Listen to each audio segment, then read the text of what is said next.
apolitical in some level of power. And so you will understand the magnitude. What Tinubu did in Lagos, whether he lost or came second, whether his party came second in the presidential election or not, is not an issue. The thing is that it was a victory because if he had not done what he did, it would have been worse than that. Because he's bearing the brunt of a president who has failed Nigerians, and he wants to succeed that president, and the larger majority of Nigerians now see a Peter Obi who seems to be a divergent from the status quo, though he's part of the status quo. So that's why the issues are there. So I think it was a good feat for him to have even come second in Lagos. But when you talk about the issue of, some part of the society also wanting to claim power in Lagos State, but when you look at, how the conversation are being pushed, they say all of these things that you've mentioned, economic opportunity, inclusion, having social responsibility and all of that in Lagos State, what the conversation has been like, it could be more. And of course, a change in the system will give us more. Don't you also see from that angle? No, I do see from that angle, but I must put a caveat. Look, there are multiple systems in Lagos that we want to assume to be one. There are the Lagosians who are by birth from different ethnic units. There are the Igbo Lagosians. There are the Efik, the Kanuri, the Hausa Lagosians. People that were rightfully born in Lagos. Have they been excluded from the opportunities in Lagos? No. Have they been denied the opportunities in Lagos? No. Do they have a right to the opportunities in Lagos? Yes. But there are also non-Aboriginal Lagosians who are Lagosians not by birth, but Lagosians by migration, who have now obtained economic power and are also now laying claim. That isn't right. And I think that that's the conversation we need to get clearly. It's a bit disrespectful as far as I'm concerned. For instance, Akure is a cosmopolitan environment, and everybody is living here. We are living in peace. Just imagine if I decide, even though I'm a Yoruba man, to contest for the seat of the DG of Akure. Would the people of Akure say that because he's lived with us for so long? It's about power. It's about history. And so that's why I keep saying that we need to be very cautious about the conversation online, where people are trying to make it seem as if the Igbos or the Easterners must have this. I told you something off air. In 2014, I was having a conversation with a member of the APC at the national level. And I was asking him, why isn't it that the APC could form an alliance to ensure that Goodluck Jonathan had a second term so that we can keep power in the South? And he said something very critical to me at that time. He said, look, the problem is not that we don't want to form an alliance, because I felt that the Igbos and the Yorubas are far, far closer in relationship. We've married into each other. There are Igbo Yorubas. I hope you know that. There are Yoruba Igbos too. There are people who cannot lay claim to being Easterners, though their parents are Easterners, but they were born here. I mean, they are actually Yorubas, but of Igbo ancestry. They speak Yoruba fluently, they've lived here, the culture they know is the culture of the environment they've lived in. So those people are still there. Now, when it comes to the issue of power in Lagos State, I think that they do have a right to also aspire if you were born in Lagos. Because of time, I think we should move a bit faster. Areas like Alimosho, Ikeja, Shomolu, these are places that some commentators feel will give the APC and Sanwo-Olu tough time and very hectic time, if indeed he will be having a headway in this election. You've also lived in Lagos very well, so let's take a look at those areas. What goodwill do you think Sanwo-Olu could really elicit from that areas, and from those areas, to be able to say his actualization, the actualization of his second term bid would be a success? The places you've mentioned are largely Yoruba dominated, not by Lagosians per se, because Lagosians are actually by law, where Lagosians are is the Victoria Land Equity axis. But you find that within these areas you have mentioned, Alimosho, Ikotun, Igbi, Dokpemu, all these axes, you find Yorubas predominantly living there. The Yorubas are not homogeneously from Lagos. The Yorubas living in those places are likely from Osun, Oyo, Kwara. A lot of people laying claim to Lagos now are also ancestrally not from Lagos. Like I just told you, I'm a Lagosian not just by birth. I'm a Lagosian by the fact that my mother is a Lagosian from Ikorodu axis. My father is an Egba man, and we own land towards the Agege, Abule Egba axis. So, but that place has become Lagos. So you have Egbas that are Lagosians by birth, and I'm one of them. But there are Lagosians who are Lagosians by migration, who have also, like the Igbos, have also settled in Lagos, but can use inclusion of the fact that they are Yorubas. They can use that to, lay claim to being Lagosians and being son of the soil. But if you look at it technically, the Igbos are also migrants. The Yorubas from Osun, Oyo, Ilesha, Ondo are also migrants.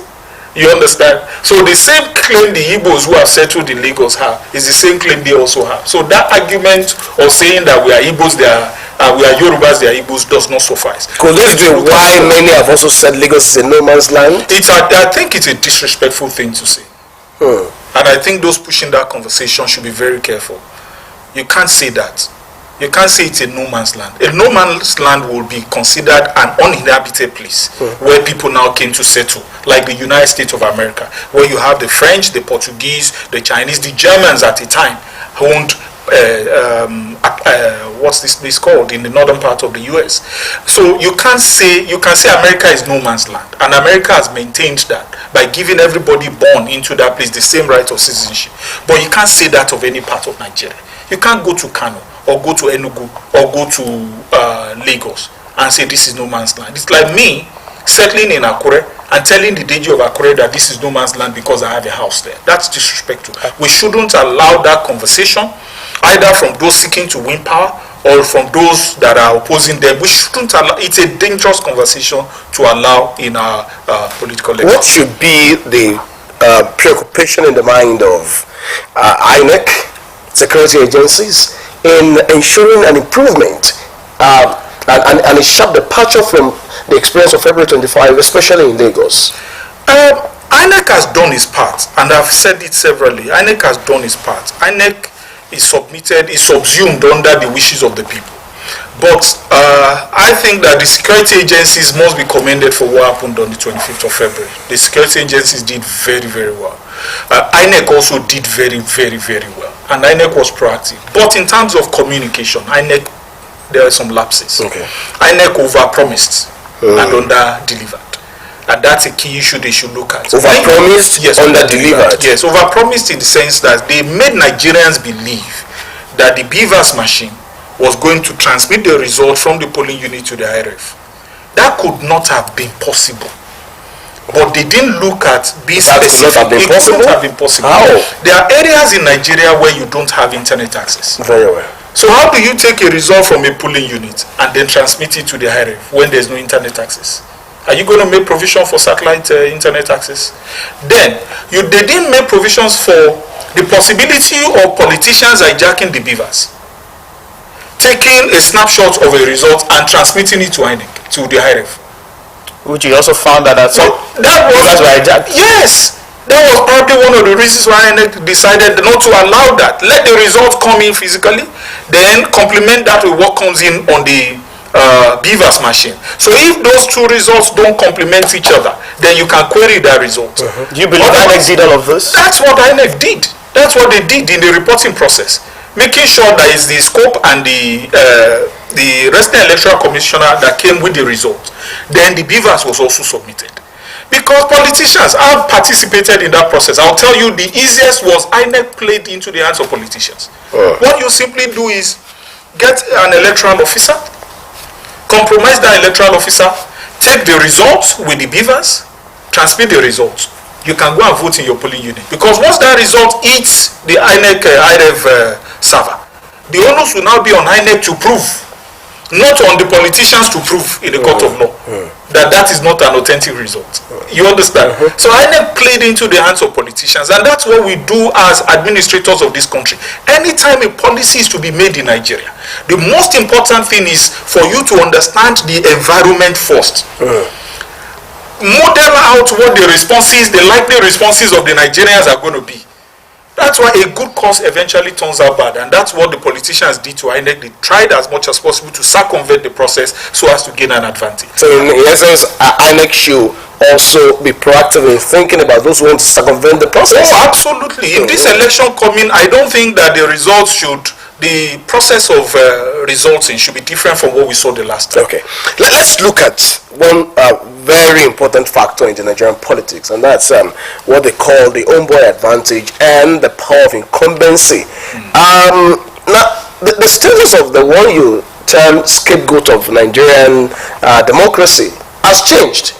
Now, as president-elect, do you think that will have a ripple effect on the calibration of the voting pattern in Lagos State? Absolutely, absolutely. You know, let me use this analogy. At night, when everywhere is dark, if you put on a lamp bulb, you find that all the hands in that environment will gravitate towards where the light is. Well. It's the same thing in the political space in Nigeria. Once somebody wins power, everybody is realigning themselves to where power is. And from 1999, it has always been the same thing. Once the presidential election is held, you will find that the other elections will gravitate towards who has won power at the presidency. Although 2023 is a bit different because there are certain components that are coming into it. The last 7 years of the APC administration under Buhari at the national level has been a calamity to a large extent. And you find that citizens who are now more informed, who have now been empowered with technology, are not sitting back like what we had in 2003. So that is also playing a factor in what determines this election. The independence that citizens have had, the opportunities of technology, and the fact that our voices are largely being heard has made Nigerians to become more bolder to challenge the system and incumbents. Perhaps it's not just in Lagos State that we have, this race also going on, because when you look at the dailies, some governors are also popping up. They say Buni, are also splashing cash and just trying to perhaps see that their party gets victorious at the poll. But during this conversation, some names popped into my mind, and I thought I'll ask about what you think their factors could be, particularly in Lagos. What is the former governor of Lagos State, Ambode, yes, who is from the Epe axis, and you also find some very vocal opponents of the APC in the person of Bode George. You find the Afenifere leader Adebanjo, who is also speaking, pitching tent with another party, and also considering the fact that what has happened on February 25th appears to be giving impetus to some political parties to say, look, we can do this, and the place they really want to make that statement is in Lagos State. But put all of this together, what role do you think they will play in this election? Ambode's case is a bit peculiar. Ambode, since 2007, Ambode is the first governor in Lagos State not to be allowed the second term. Fashola had the second term, but Ambode wasn't allowed. And why? Now, when a system brings you into power, it is important for you. If you are not going to follow that system, don't join it to win power. But once you join a system, you become morally wrong to challenge that system. You have to follow that system. Lagos requires a particular kind of stability that Ambode did not want to submit to. Ambode challenged the status quo, and he communicated those challenges in such a way and manner that the Epe axis was able to buy into it, because he was able to sell his personal opinion as a collective opinion of the Epe people. And the Epes have agreed, so to say, to support their son, because they feel that he wasn't given a second term. It was Tinubu that didn't give him a second term. But the truth of the matter is that he wasn't given a second time because he was not a team player. It wasn't because of any individual person. He wasn't a team player. And he tried as much as possible to disrupt the stability of the status quo in Lagos. Lagos State is complex. I must say it again. Lagos State is complex. You don't want to disrupt the process in Lagos. God forbid Asiwaju Bola Ahmed Tinubu transiting at any point in time. there needs to be a strong individual. Unfortunately, I don't see anybody that can hold that system. But there needs to be a strong individual that is going to be able to hold that system together. Because what has been created is humongous. It's become a culture. It's become a nation. And that nation must always have leadership. So when a person comes in to try and disrupt that leadership, that person is calling for chaos. And that's why you saw somebody was removed. It's not because somebody did play him. It was simply because he didn't play as a team player. Will he play a role in this election? He's going to play a role largely in his axis. Okay. And in the Labour Party, where I assume he's supporting. But as to whether that will be enough, look, time plays a key role in determining how people reason. There's been enough time between when he was in power and when Sanwo-Olu came into power to correct most of those impressions. And so it's not going to be, assuming this election was maybe the election immediately after he lost out of the governorship race in Lagos, then it should have been a different outcome. But now the system has corrected so many things. The system has been able to bring in new individuals within his own domain, aggrieve people within his own domain, and correct it. And I see Sanwo-Olu still winning. But the judge? Oh, but the judge is not a factor. And I say it because I've been a member of the PDP. Look, Lagos PDP is probably the most unprofitable chapter of the party in any state. They've not won the election. And largely because, you see, but the judge's issue with Tinubu is a cultural issue. It's a personal issue. It has nothing to do with good governance. It's a personal issue. And if you go back to it, he has not won any election since he has been fighting this race. Okay. And the simple reason is because these individuals have not been able. The injustices they cry against others, they don't do those justices. You know, and that's, for me, underscores hypocrisy. If I'm saying that somebody is not doing something right, in my own small space, I must do it perfectly right. Now, Zadok, let's talk this hypocrisy. You've mentioned the hypocrisy, and honestly speaking, it's really coming to my mind. Now you find politicians dangling carrots before the electorate. Yeah. Will it be said that Sanwo-Olu is jiltery? You now find him releasing impounded vehicles, in fact, not at any cost but free of charge. And then you also find politicians across board in his force, the APC, conversing for him even across the nation and saying, look, he has done well and all of that, including the governor of Ondo State, saying that it's been a profitable relationship between Ondo and Lagos State since he came to power. But let's limit the conversation to what Sanwo-Olu himself is doing. Is it that he's jilted? It's not. I don't think it is. And I'm not speaking for him. You know, I don't have a political party I speak for, but the truth must always be spoken. It doesn't matter whether it favors or doesn't favor me. Let me tell you what is happening. If you come to Ondo State, for instance, when was the last time you saw the revenue officers on the road? Since this cash swap issue or this cash redesign issue, all governments have been careful about the way they approach issue of revenue. Now in Lagos State, imagine the number of vehicles. How many vehicles have ever been impounded in Ondo State? Imagine the number of vehicles that have been impounded. It has become a problem, a challenge for governance. Before this cash redesign issue, it was a process where when a car is impounded, the owners of that car go to court and whatever, and then the fine is issued, you pay the fine, the car leaves the impound. But now cars are impounded, nobody is coming to pay. That becomes a problem. So the most sensible, although it's one could say that because we are coming into an election, government is implementing, and it's a negative for Sanwo-Olu. You should have done this long before the election. Unfortunately, there's no time within when the process of this federal election, this presidential election, and this that you do it, that people won't say you are doing it for political purposes. But it's coming before his own. Maybe I would have said that just wait a bit until after the election holds. He's still going to win, but wait a bit after and use that as a gift to the people. You are thinking that he would win. Are you sure he also has the confidence that he will win? If he does have the confidence, will it bring up this kind of an action at a time when the election is a few days? He may be preempting the purposes for which he has done this. We may be preempting. When you also look at the trajectory of a relationship between politicians and the electorate, Nigerians have the right to, assume whatever the intent of whatever actions is taken. But the truth of the matter is this: go back to Ogun, Oyo, and other southwestern states. Virtually across the southwest, you won't find revenue officers demanding revenue from anybody. When was the last time you saw VIO officers on the road? When was the last time you saw road safety officers impounding vehicles? Because there's a big problem that this Emefiele issue has created. Now, as to what will be the justification, someone who may be doing this to get, to ease the burden of the people and to get more goodwill going into the election. He may be doing this. If that is why he's doing this, how the people respond will determine whether he's successful in it. Okay. How he communicates the intention and the intent behind this. And that someone will win the election come Saturday. Will an alliance change? Best happening.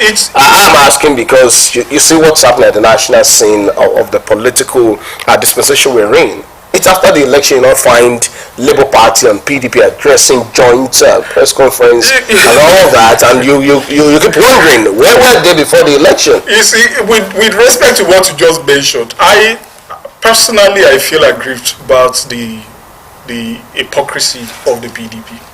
And why did I say that? During the course of this election, I kept communicating to the party. I had said it that they were going to lose. There was no way PDP would win. At least it could win across other states, but in Ondo State, for instance, it couldn't win. And what the factors that made it lose in Ondo State was replicated across many states. Now the Labour Party and the PDP coming together to address, why didn't they form that alliance before the election? When people were advising Atiku Abubakar to create that alliance, Atiku Abubakar made one very silly mistake. And that is that he assumed that the main contender, Asiwaju Bola Ahmed Tinubu, would not get inroad into the north. He forgot the fact that Tinubu, as a politician, understands that interest is what matters in politics. All these things that Nigerians are saying, morality, it doesn't matter. In politics, it's about interest. How you are able to communicate inclusion will determine how many people are willing to go into this battle with you. In Nigeria, Atiku Abubakar communicated exclusion. Look, he couldn't have won. I was a former member of the PDP. I'm not a member of any political party. And I'll tell you that he couldn't have won. Why?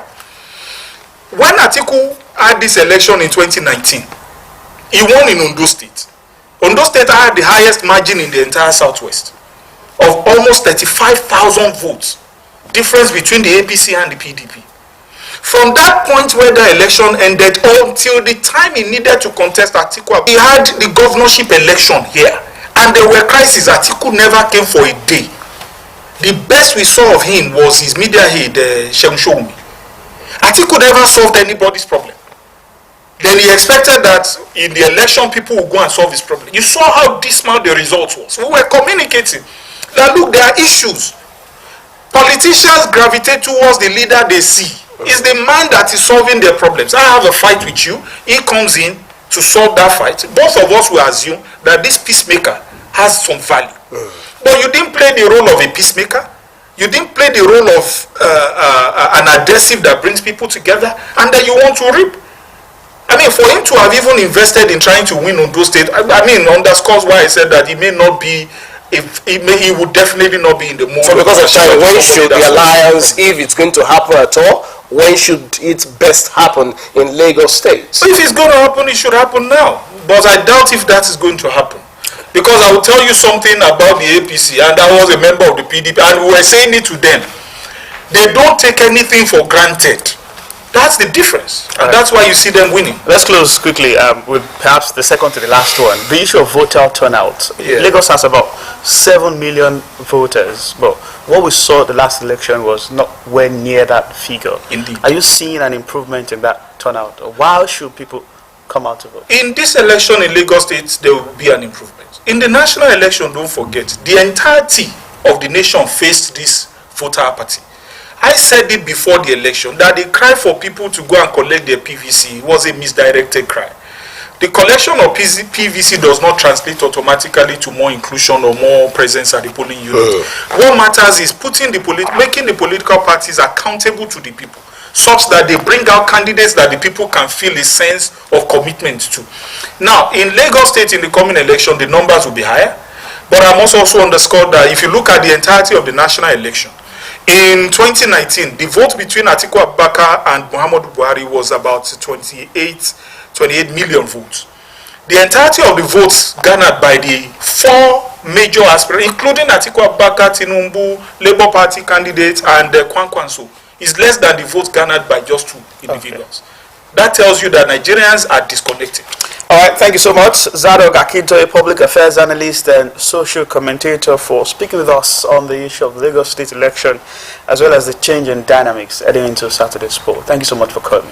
Thank you for having me. Of course, viewers, it's International Women's Day. Yes, as much as the theme for this year is not about politics, it says digital innovation and technology for gender equality.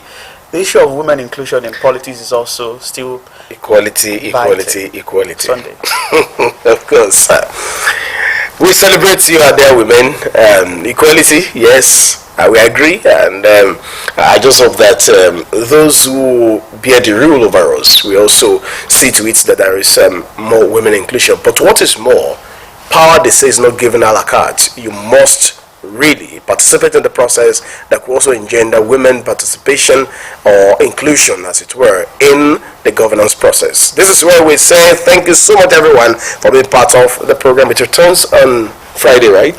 God willing. I'm Sunday Kolawole. Thank you so much, everyone. All right, bye-bye. I'm Sahid Aribisala. Enjoy your day.